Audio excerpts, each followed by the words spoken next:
Hey everybody, Paul Valle from the Payoff Pitch checking in. Not going to be a show this week because I'm on vacation. I apologize for the sweat-brimmed hat. I just left the gym and this hat's old. But that's neither here nor there. Orioles players are reporting to Spring Training 2.0 or summer camp since it's July. They're reporting today. Today and tomorrow, they're going to be having their health screenings, being tested for COVID-19. Friday should be their first team workout. Right now, there's just 44 players listed from that 60-man squad that they had to pick from. I'm assuming that they're going to add the other 16 players as we go along. Some names missing from that list of 44 players were Ryan Mountcastle, Keegan Aiken, Bruce Zimmerman, Dean Kramer, Adley Rutschman, Grayson Rodriguez, DL Hall. I expect all of these guys to be part of the other 16 men that are going to be added later. They'll be working out at a satellite location. Probably going to be Bowie. Could be Aberdeen, which is about 35 minutes away from, or more like 45 minutes away from Camden Yards.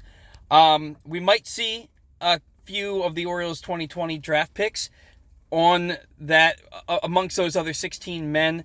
Heston Kjerstad just signed his deal yesterday, about $2.6 million under slot. So you kind of figured that was what was going to happen when the Orioles agreed to terms with Kobe Mayo and the guy's first name escapes me, but the pitcher Baumler out of high school. They gave those guys both over $1 million over slot so that they would sign and forego their commitments to their respective colleges. So you expected to see Kjerstad sign under slot. The only draft pick that is still not signed is Anthony Servideo, their third-round pick. I think his slot value is just under $900,000. I could be wrong. Don't quote me on that. I expect him to sign. It's a six-man draft. I don't think the Orioles would have picked a guy that they couldn't sign, and they have a little bit of money left over. So I expect him to sign in the coming days or weeks, probably more like days rather than weeks.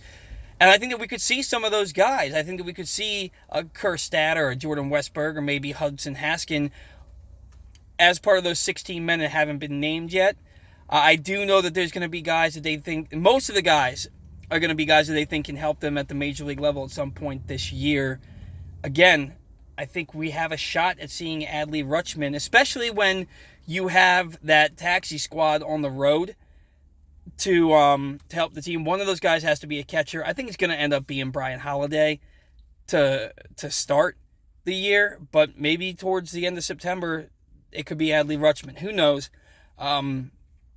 It might not be. I think there's just as good a chance that it's not going to be, that Adley Rutschman won't make a debut as there is that he will. So that remains to be seen. Again, sorry guys, no show, just giving you an update. Again, I'm on vacation right now. So but we'll be back next week to do another show of the Payoff Pitch. We're going to get more in depth. We'll talk about some spring training starting back up again, or summer camp, whatever you want to call it. Hopefully Chris Davis can pick up where he left off because he was having a promising spring. Rio Ruiz was having a really nice spring. I expect to see more out of him.